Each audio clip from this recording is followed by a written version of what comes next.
So, Joe Biden. You know the thing. Yep. He is apparently facing the wrath of his disappointed supporters, according to The Guardian's David Smith in Washington. Poor man. When Joe Biden huddled with a group of historians in March... Well, with the historians studying him. Yeah. He does belong in the Smithsonian.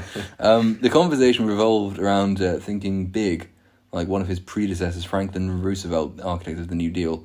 Biden, it seemed, wanted to join him in the first rank of transformational US presidents. Was this the same Roosevelt that prolonged the Great Depression by some time? About between 9 and 12 years, I think, is the... He was a transformational president. I mean, his attempt to completely wreck the Supreme Court, which was so unpopular even amongst his own supermajority in Congress, it wasn't allowed to be passed. Yeah. And the fact that all of his temporary New Deal government agencies still were in existence in the 1980s, and some of them still exist to this day. And just going back to the recession, the Great Recession, figures from the time show that the economy was actually beginning to recover and was on the up. Unemployment had dropped from 9% to 7%, I think, after the first 9 months or something like that.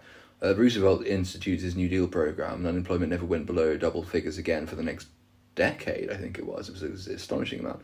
And I believe he greatly exacerbated the inflationary effects of the thing as well. Yeah, there's lots of money printing involved. The Federal Reserve, not covering itself in glory, designed to stop bank failures and runaway recessions and inflation, and nevertheless led to an increase in all of those things after it was started. Unlike Calvin Coolidge, one of our favourite presidents, who did nothing when faced with an equivalent recession, and it lasted for a year and then ended because the government did nothing to stop it. But Roosevelt intervening absolutely did transform the country, because America has never had anything like the level of the low national debt, for instance, it had before Roosevelt took office. Unemployment amongst minorities has never been as low as it was before Roosevelt took office. So he's increased all of these terrible, terrible things, and is transformational. In that respect, perhaps Joe Biden is already on track to. I'd say he's may even have superseded him already.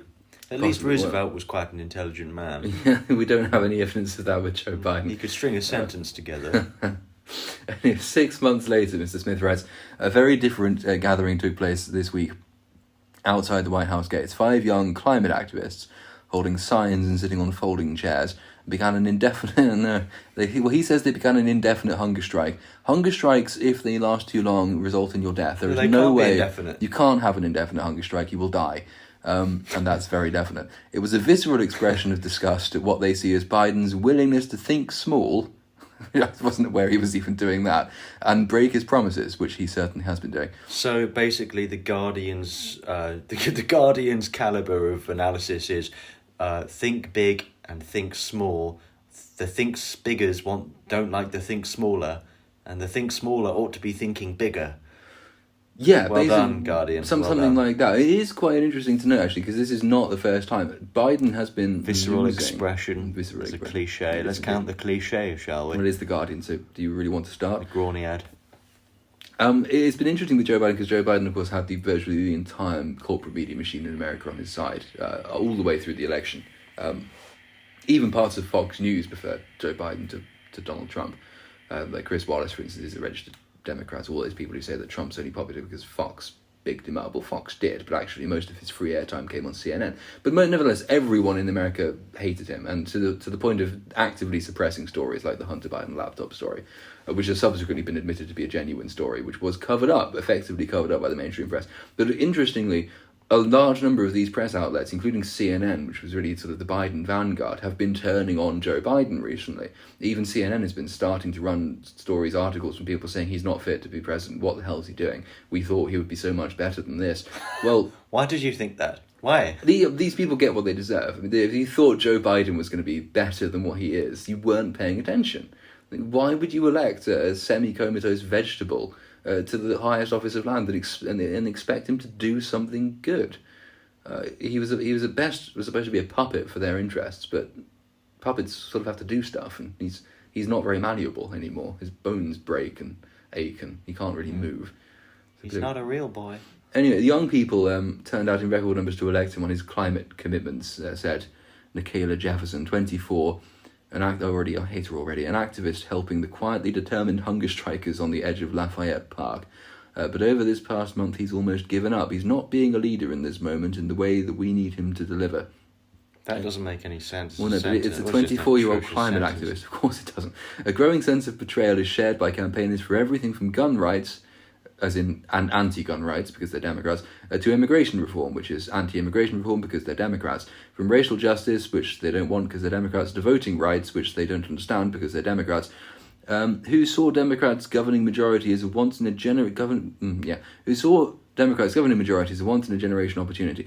Let's just recapitulate. Democrats governing majority is supposed to be a landslide year, given how unpopular the incumbent Donald Trump was. They almost lost the Senate, and their majority is won. To the extent they can't do anything. They almost lost their House majority in an election that should have seen the Republicans absolutely trounced. And the Democrats lost seats, I think, in the House.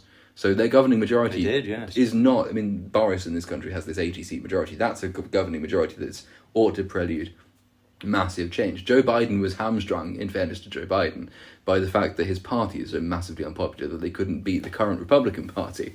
So they don't have a governing majority to do any of this. Most of these bills, for instance, which I'm sure this article will go on to complain about, like infrastructure, the $1 trillion, it does in fact mention the $1 trillion infrastructure plan, which in some figures is higher, it's like $4 trillion. Most of that's actually being held up by Democrats in the Senate. Kristen Sinema, for instance, is one of them, who are rightly not very happy with the radically left direction their party's taking. Helps they're in purple districts, so they have the seat to lose. But people like Kristen Sinema, and there are others as well who, and one of them is considering actually dropping out of the party completely, which would again decrease the Democrats' already very fragile majority. But yeah, the article says he came into office promising to attack 4 crises: coronavirus, climate, economy, and racial justice. And the article doesn't say this, but I will. He has made all of them worse.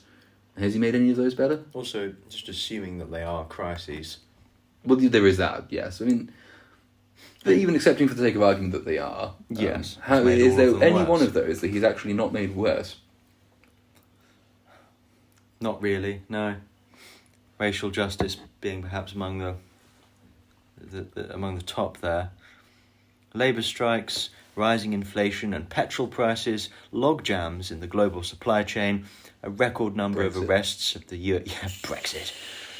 A record number of arrests at the US-Mexico border and a botched withdrawal of US forces from Afghanistan that raised unexpected questions about his competence. Unexpected questions?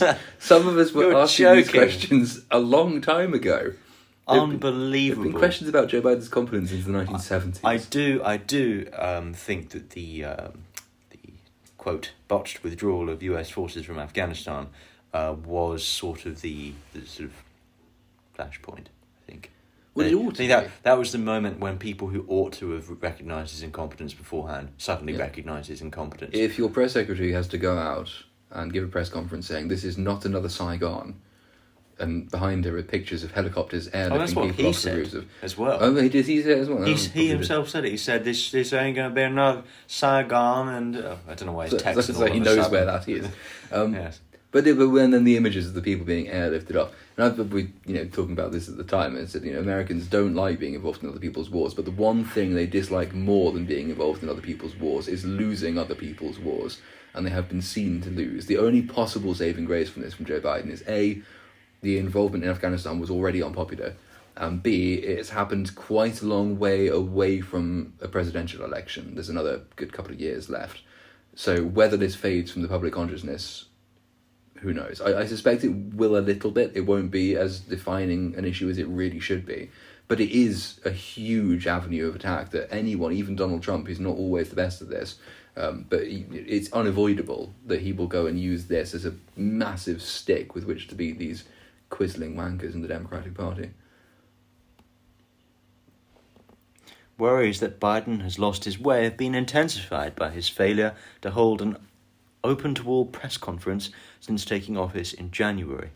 In that time, he has done only 10 one-on-one interviews, far fewer than Barack Obama or Donald Trump at the same stage. But the biggest sense of a stalled presidency derives from seemingly interminable wrangling among congressional Democrats over Biden's $1 trillion physical infrastructure bill and a $3.5 trillion social and environmental package. Any thoughts?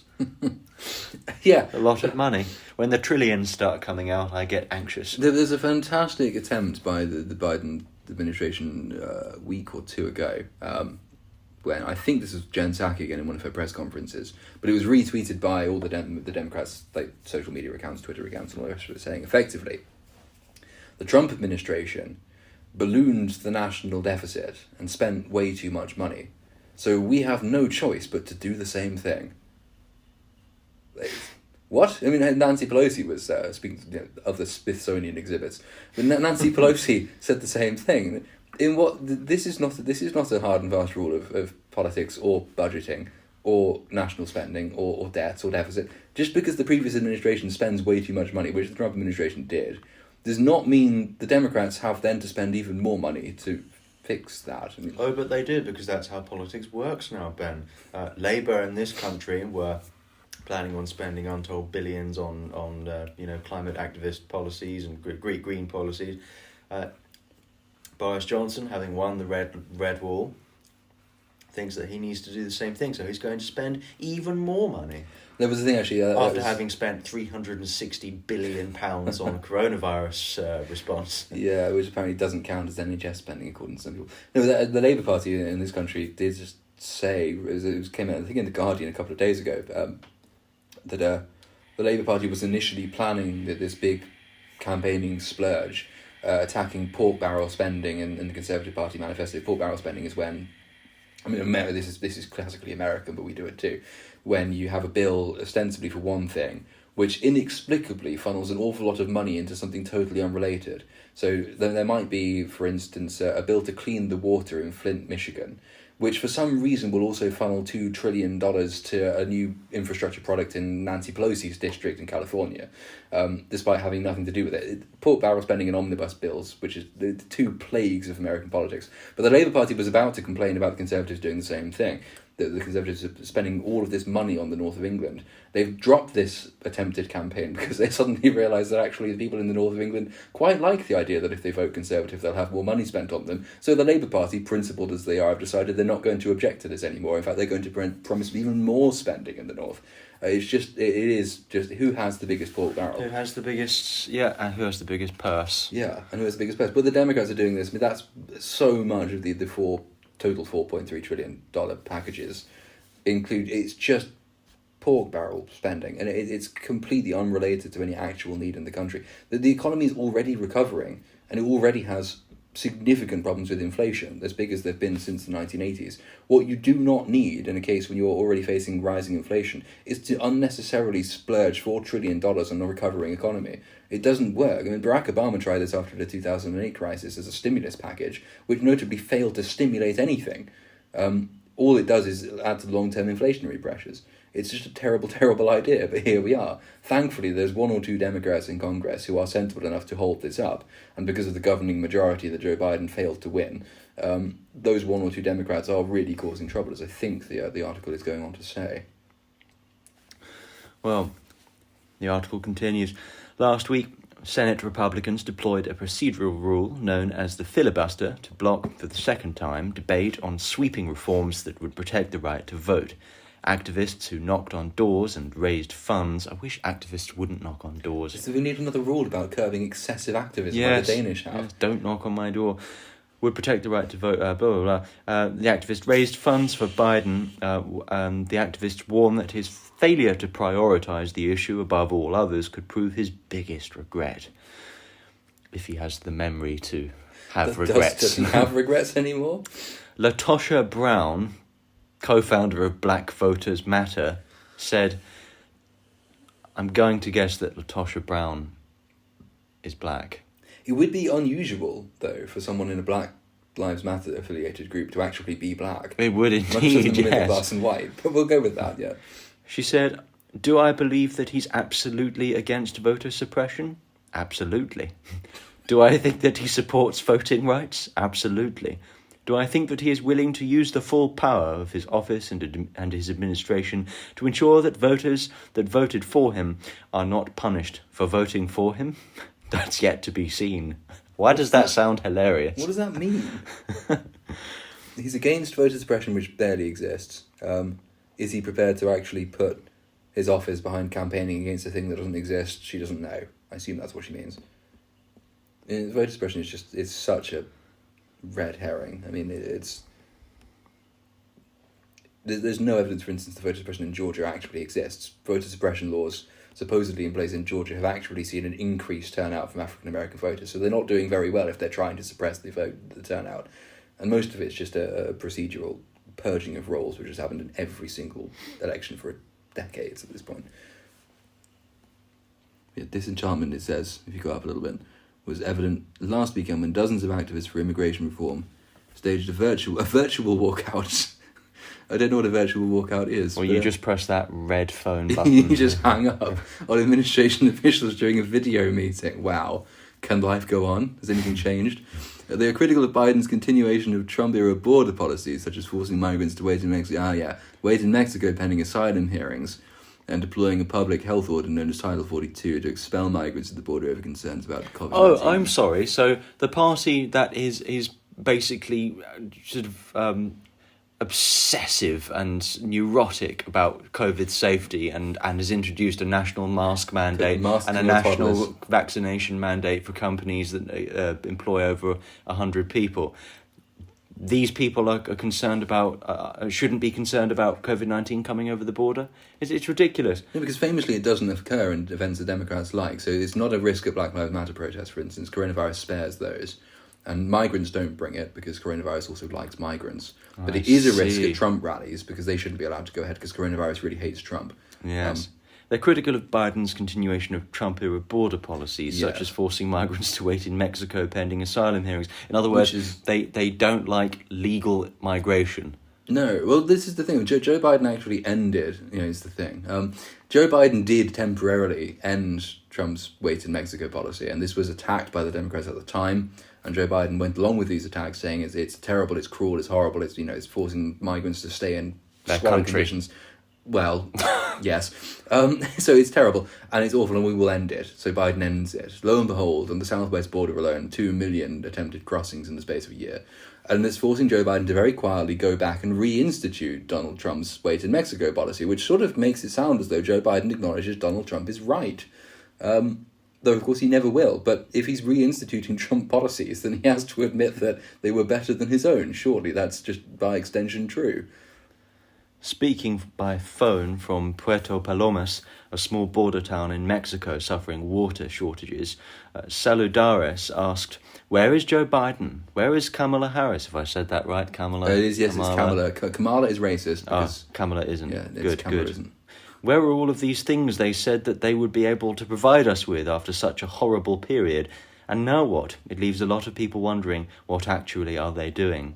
Well, I know where they are. I think Kamala Harris is auditioning for the next Joker movie. As for Joe Biden, I imagine he's receiving his most recent shot of Botox and sort of physical therapy. And he is, in Prometheus, Guy Pearce's character with all the old person makeup on. Yeah. He's actually in better cognitive state despite being about 300 years old. Yeah, well, he managed to go to space. He did manage to go to space and live long enough to be killed by a massive alien, as opposed to an illegal alien, which might do for Joe Biden. But, speaking by phone from Puerto Palomas, which is a border town in Mexico, somebody's asking, where are all the things they said they would be able to provide us with after such a horrible period? Well, they are in the United States, which is their country, and this person is speaking from Mexico, which is another country, of which Joe Biden is not president, and Kamala Harris is not vice president. Now, part of Joe Biden's attempt to reverse the wait in Mexico policy was to say, well, we can make things nicer for people along the route, and inexplicably this somehow will stop people from coming. Is this what's going to happen when Scotland finally becomes independent? Well, they'll carry on blaming all the Westminster. people at the Scottish border, on the they Scottish side of the border, or Hadrian's Wall, where are all these things the Brits said they'd give us? What, you mean like basic literacy and healthcare and food and the English language and access to civilization, and progress and science and modernity, all of those things, which the SNP disdain. But no, it's a little bit tiresome to hear this. But this is partly Joe Biden's fault again, because he promised migrants lots more benefits, even though they were in other people's countries, in order to smooth their passage, which is another way of saying he offered to lube them up. But no, this is not going to go away. 2 million already in one part of the border, and it's only going to get worse, even though he's belatedly reintroducing Donald Trump's policies. So things can't only get better. They can't only get better, and one has to start asking the question, if Joe Biden is reintroducing Donald Trump's policies, because Donald Trump's policies, even he acknowledges, were better than Joe Biden's, why should the American people not just do the same thing and re-elect Donald Trump at this point? Could it be worse? Time will tell. Time will tell.